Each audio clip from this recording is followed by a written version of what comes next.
560th Flying Training Squadron, we are the pilot instructor training program.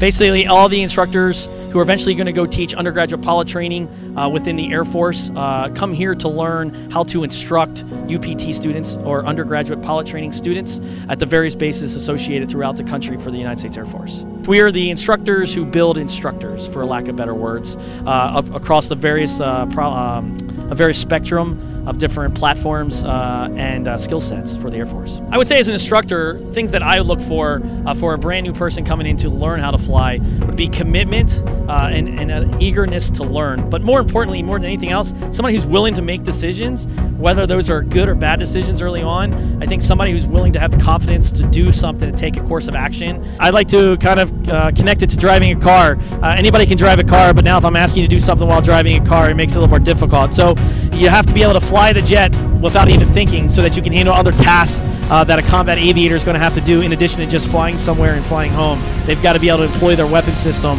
without thinking about how they fly the jet. This is the T-38C Talon. Basically it's the advanced pilot training trainer. So use typically individuals or students who are going to go to bombers or fighters. This is the aircraft they will train on before they track to their final aircraft. It's got two J85 GE engines. They're afterburners, so this is the first aircraft that a undergraduate pilot training student sees that has afterburners, and it's probably the first thing that actually maneuvers relative to like a fighter for a high G, high AOA platform. Why I became a pilot, I think I've just had a fascination with flying in general, with aviation, and I've always wanted to be a part of the military structure. Coming from a family that not necessarily was heritage in military, but I have an appreciation for the military and what they do, and I've always wanted to be a part of something bigger than myself. And it seemed the perfect combination between aviation and serving in the military, and what a better way to do it than to be a fighter pilot leading the tip of the spear for the U.S. Air Force. I think the great thing about being a fighter pilot, and I've had the privilege of doing it overseas, is just the multinational environment. We've had a chance to contribute as well as train with various different countries, Germany, the Dutch, to include even the Israelis.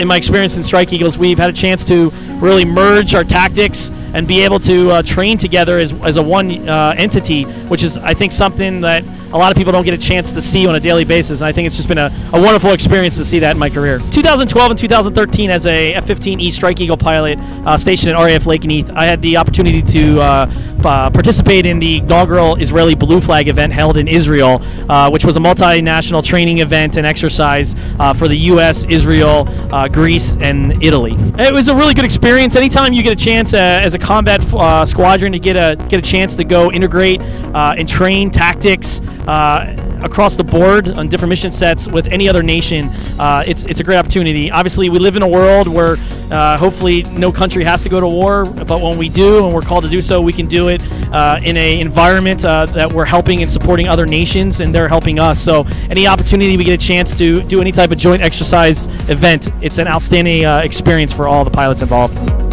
I was actually the project manager or the project officer for that event, so I forward deployed there to set up, kind of come up with the standard operating procedures of how the countries would all integrate, as well as solve the deployment of the U.S. forces into there for the exercise, and then brought them all back home. So I got a chance to see the whole country in general and the military, how they operate, how they live their daily lives. No matter what nation you run into, if you run into a fighter pilot or you bring fighter pilots together from all different nations, they all have kind of this organic internal kind of intestinal fortitude. That's a common skill trait. It's a common testament to what they do as a profession and what they love to do. So everybody's tactically capable in all their jets in every nation. It's interesting when you get pilots together, specifically fighter pilots. They all seem to just always kind of be similar in their attitude and their desire to just get in the air and fly.